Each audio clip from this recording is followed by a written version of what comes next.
Well, the cost of Thanksgiving, though a little lower than last year, will still be historically high, adding another pain point for consumers. In fact, we're 40% higher than we were in 2020. Think about that. According to the American Farm Bureau Federation 38th annual survey, the average cost of the classic holiday feast for 10 people, $61.17, down from last year's record high of $64.05. So you save $2. But compared with pre-pandemic times, the cost of the turkey feast 25% higher, underscoring the true impact of supplies and inflation that have had on food prices in recent years. I have to be honest, though. Numbers I see say 40%.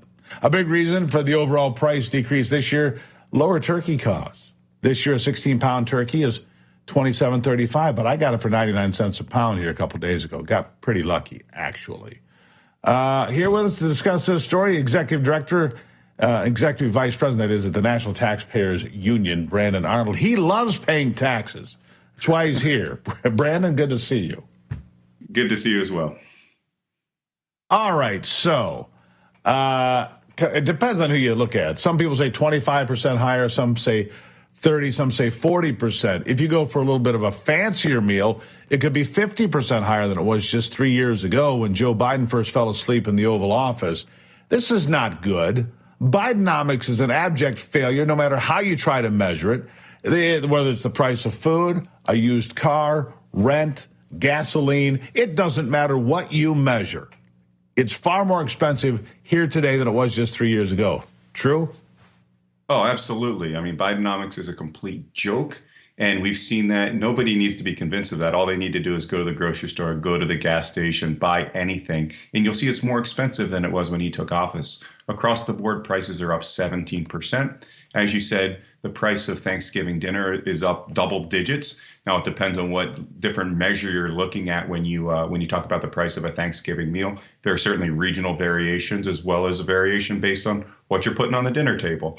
But any way you cut it, it's far more expensive than it was just a few years ago because of the inflationary policies of this administration, the American Rescue Plan Act, the so-called Inflation Reduction Act. All of these lousy policies we are now paying for every single day when we go to the store, when we go out to a restaurant, when we go virtually anywhere to buy anything.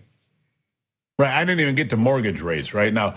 To be fair, we lived through some pretty artificially low mortgage rates for a number of years, 2.5%, 3%. But still, people were used to that. They're accustomed to it. But here's the problem.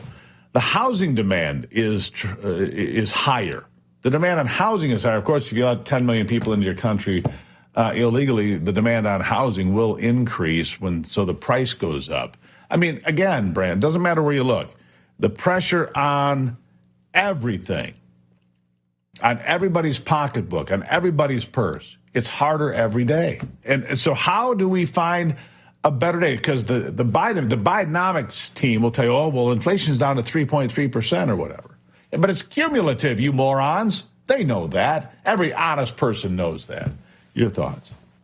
Yeah, I mean, we haven't really seen any deflation, which is what we want to see, prices falling. They've increased at a slower rate. And of course, the Biden administration is crowing about that like they've done something miraculous.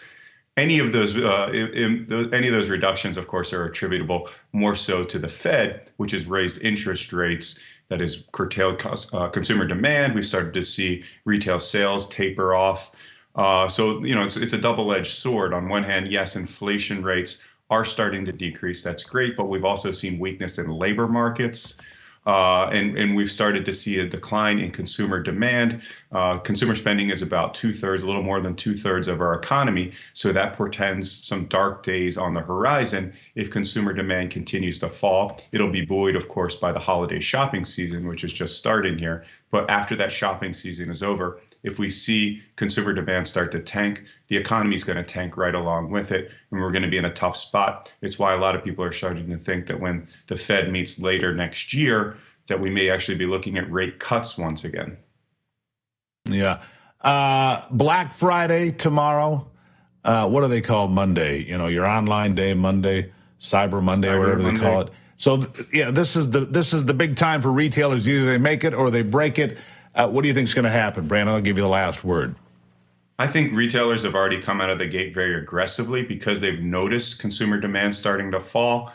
they've realized that if they're gonna so-called win Black Friday, they're going to have to outcompete their rivals. We've seen lower prices. I do think customers are going to have an opportunity to get lower prices than they have certainly in the past 2 years when consumer demand was quite high. On a historical basis, I don't think it's going to be as good as a pre-pandemic basis. But the real proof in the pudding will be after the holiday season. What happens to the economy then once we get past this flurry of economic activity? All right. Happy Thanksgiving, Brandon. I hope you have a terrific holiday. Thank you. You too. All right, there you go. We'll get back to the news after a quick break and a message from our sponsor, Birch Gold. We're up against another government shutdown in January, and our wise leaders deal with it the way they always do, just like they just did, more spending. Lawmakers are high-fiving your savings account. It continues to lose value because more spending means a weaker dollar. End the cycle, diversify into gold with the help of Birch Gold Group. And listen, when you open a gold IRA, for every $10,000 you spend by December the 22nd, Birch Gold will send you a free gold bar. Text America to 989898 and claim your eligibility. You have to do that before Black Friday. Birch Gold can help you convert an existing IRA or 401k into a gold IRA for no money out of your pocket, and you still get the free gold bars. Don't let your savings become the victim of further devaluation of the dollar.